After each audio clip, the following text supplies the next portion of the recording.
Prie DIN2 jungiam 5 daviklius, prie vieno prievado jungiam 2, kituose po vieną. Šiuo atveju davikliai pajungti dvilaidžiam režime, kas rekomenduojama tik dėl testavimo. Ant daviklio matome užrašytą serijinį numerį, tai yra jo galas. Dabar padarysim paiešką daviklių. Kaip matom, daviklio nėra nei vieno.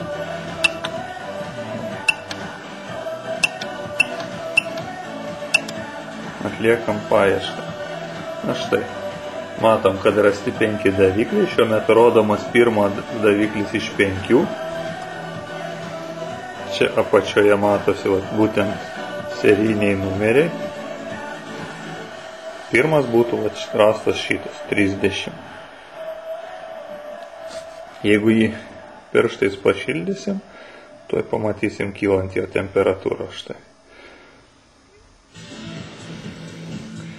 Norėdami priskirti prie norimo kanalo daviklį, pasirenkame klavišais kairėn dešinė norimo kanalo. Sakykim, šitą pirmą rasto daviklį norim priskirti prie trečio. Spaudžiam Enter, atsirado M raidytė, jisai priskirtas. Einam į pirmo kanalą, susirandam kitą daviklį. Tarkim, mes žinom, kad mums reikalingas daviklis su adresu 80A. Spaudžiam, M raidė priskirtas. Einam į antrą, minusiukas, daviklio nėra. Pasirenkam norimą daviklį, tarkim pirmą, M priskirtas. Perjungus trečią matome raidę degančią ir kuris daviklis priskirtas. Jau čia jį turim, todėl neliečiam.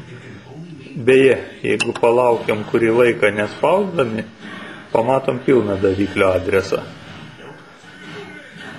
Tai jis pilnas ir paskutiniai skaičiai, kurie rodomi pirmoje eilutėje. Pasirenkam prie 4 daviklio, tegul bus 4, o prie 5 priskirtas 5. Ką matom kontrolė? Štai mūsų jau visi tie 5 kanalai priskirti.